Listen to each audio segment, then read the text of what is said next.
Këshilla mjekësore në televizionin Kontakt. Informacione. Intervista për një jetë më të shëndetshme.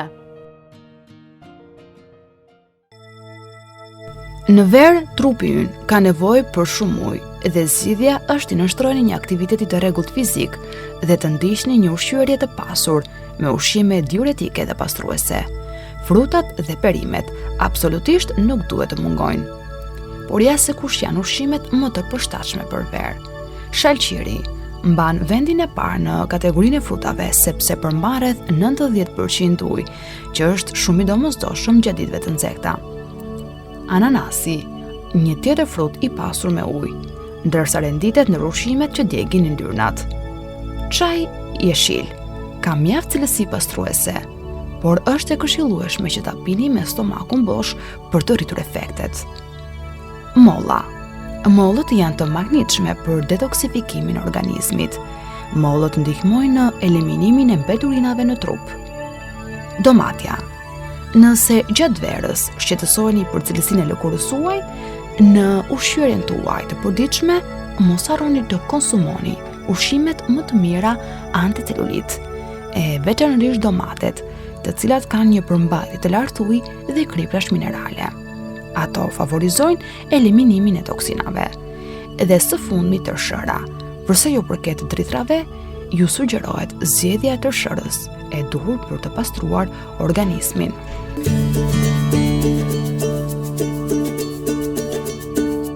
Zakonet e të ushqyerit në pushime do të thotë që të përfshihesh në moment dhe të shqetësohesh për pasojat më vonë, thot editoria për ushqyerjen e sajtit Health.com, Cynthia Sass. Studimet e fundit tregojnë se personat që bëjnë 1 deri në 3 javë pushime shtojnë 500 gram, ndërsa të tjerët mund të marrin edhe 3.5 kg.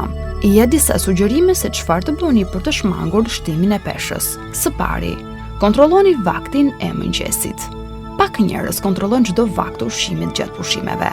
Në fakt, kjo është gabim, pasi gjëja më e mëndë që duhet të bëni është të kontrolloni vaktin e mëngjesit. Po ashtu duhet të kontrolloni mes vaktet dhe racionet.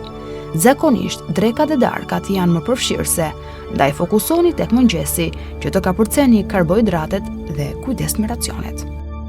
2. Hajini mes vaktet me zgjuarsi. Nëse shkoni për piknik apo të laheni në det, pa marrë asnjë ushqim të lehtë në vete, me siguri në drekë do të jeni super të uritur dhe do të zgjidhni ushqime që nuk do t'i hani. Mbani mend. Planifikoni më parë, paketoni ushqime që merren me vete dhe siguroheni që ka proteina. Zgjidhni fruta dhe bashkojini me kos. Po ashtu, ndalesa në market është një nga gjërat e para që bëni kur shkoni për pushime. Ndaj, merrni fruta, kos dhe tërshër për një mëngjes të lehtë, ose ushqime të shëndetshme që do t'i konsumoni mes vakteve. Shmangni bufet. Është shumë të nduese të mbushni një pjatë me fruta, prosciutto, vezë apo kruasan të mbushur me çokoladë.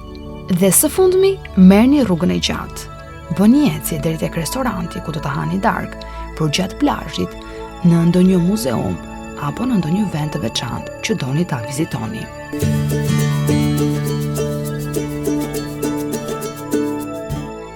E bukur e pushimeve është që mund ta përkëdhelni pak veten duke ngrënë në restorant. Por çfarë të vëmë në pjatën e fëmijëve? Ja disa këshilla për ju prindër.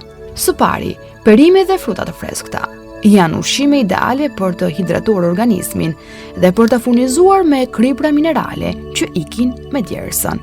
Një trup i vogël është të zgjedhësh perimet si antipast, kështu që fëmijët janë më predispozuar për t'i pranuar. Peshk në çdo pjatë. Peshku përveç se është i shëndetshëm, tretet lehtë, perfekt për të veçlit, por duhet jetë pastruar me kujdes nga halat. Midhje dhe molusqe. Përse jo? Fëmijët pas moshës 3 vjeç janë në gjendje të tresin mirë, por kontrollojeni mirë origjinën dhe në çdo rast jepuni fëmijëve prodhime deti të gatuara mirë. E së fundmi, ujë me shumicë. Çfarë t'u jepni për të pirë fëmijëve në restorant? Thjesht shumë ujë dhe jo shumë të ftohtë. Pjetë me gaz e shuajnë pak etjen, prishin shijen dhe japin shumë kalori. Këshilla mjekësore në televizionin Kontakt. Informacione. Intervista për një jetë më të shëndetshme.